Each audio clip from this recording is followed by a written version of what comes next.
My name is Carly Borelli, and today I'm going to be talking about Surrealism. The Persistence of Memory was a painting created in 1931 by Salvador Dali. This picture gives off a dreamlike quality because it is not something a person would see in real life. The cliffs represent authentic parts of dreams. The mild colors add to the effect of a dream. The strange subject matter, which would be the melting clocks and weird figure, are an excellent example of art from this time because art from then was odd.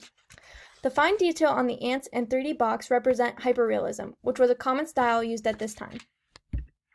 Sigmund Freud's theories of dreams and unconscious helped inspire Surrealism.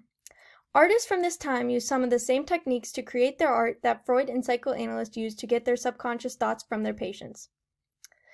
They believed creativity was located in the subconscious, and art from the subconscious was more genuine than work that was a result of conscious ideas.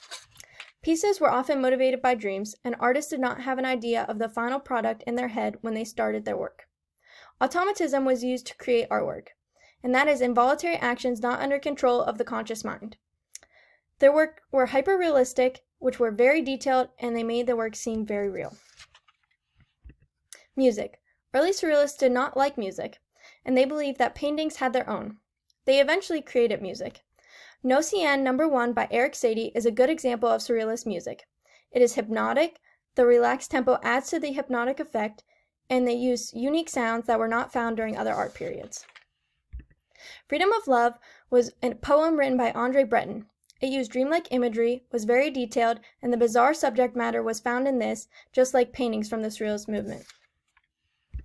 Famous artists from this time period were Andre Breton, Antonin Artaud, pictured to the right, Joan Miro, pictured in the middle, Salvador Dali, and Pablo Picasso, pictured on the left.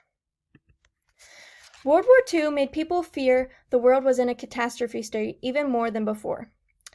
Surrealist artists moved to the Americas, which helped spread Surrealism. After World War II ended, this movement started to decline and was replaced by existentialism and abstract expressionism, which used some Surrealist ideas, but it was more logical.